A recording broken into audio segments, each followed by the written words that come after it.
Ever since that spider bit me, the world has misunderstood me and tormented me.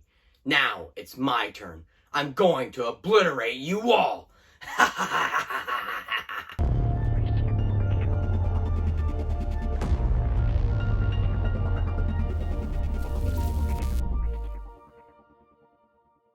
Hey guys, it's Chris. In today's video, I'm discussing Spider-Man the Animated Series, Season 5, Episode 13.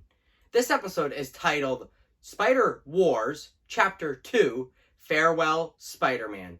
Check out my discussion of the previous episode titled Spider Wars, Chapter 1, I Really, Really Hate Clones. The link will be in the description. Let's swing into action. In an alternate universe, Spider-Carnage successfully destroyed reality across space and time. The Beyonder used his powers to reverse time to assemble the different Spider-Men.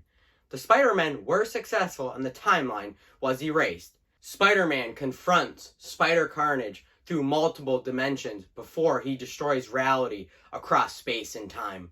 When he's outmatched, he seeks help from a familiar face. Now, let's discuss the positives of this episode. First, Spider-Carnage. This villain is a twisted version of Spider-Man who has bonded with the Carnage Symbiote and is on a quest for revenge, and is a clone of another Spider-Man. Spider-Carnage becomes the main villain in this episode. His reality warping powers are intriguing, and he has his moments to shine. Spider-Man the Animated Series featured a ton of iconic villains, but I really do like the Spider-Carnage one. He's a really interesting villain. When Spider-Man is outmatched, he seeks help from this dimension's Uncle Ben. When they confront Spider-Carnage, he breaks down with emotions, because in Spider-Carnage's home universe, or home dimension, he lost Aunt May, and he lost Uncle Ben. After a flashback, Uncle Ben reminds Spider-Carnage about great power. Peter remembers, with great power, there must come great responsibility. Uncle Ben tells Spider-Carnage he must expel the evil Carnage Symbiote, as it's his responsibility to the world and himself. After failing to release himself from the Carnage Symbiote, Spider-Carnage heroically sacrifices himself. He uses the portal to vaporize himself, the Carnage Symbiote, and the portal device. This is a tragic sacrifice for a sympathetic villain. Due to Uncle Ben's influence, he ultimately did the right thing. Now, I want to explain why Spider-Carnage is a sympathetic villain.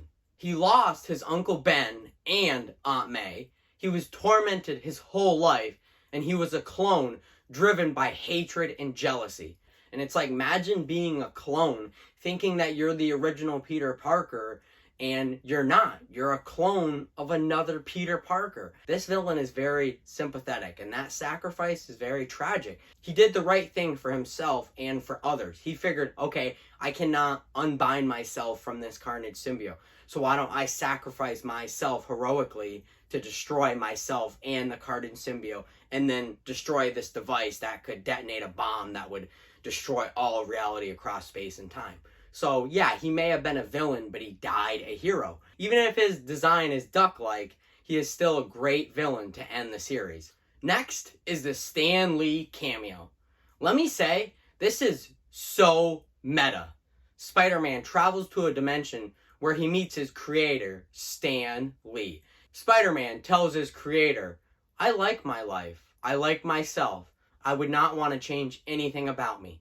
And Stan Lee even says that, hey, you don't sound like the character I've been writing about for a while. And Spider-Man even tells him, well, Stan, we all have to grow up sometimes. I really like how this shows that Spider-Man has a new appreciation for life. This is such a fantastic cameo and ends the series heartwarmingly. While this series ended on a cliffhanger, X-Men 97 featured a cameo from Spider-Man and Mary Jane from this series. X-Men 97, Episode 8. Peter Parker is finally reignited with Mary Jane from his dimension. We finally got a proper ending to this cliffhanger. Farewell Spider-Man features the most tragic and sympathetic villain in the Spider-Verse. Stan Lee's cameo is pure enjoyment and heartwarming. 25 years later, Spider-War stands as the most impactful concept for the Spider-Verse. The hero's journey has been told and the saga is complete. I'm Spider-ManChris, and I'll see you in the next one.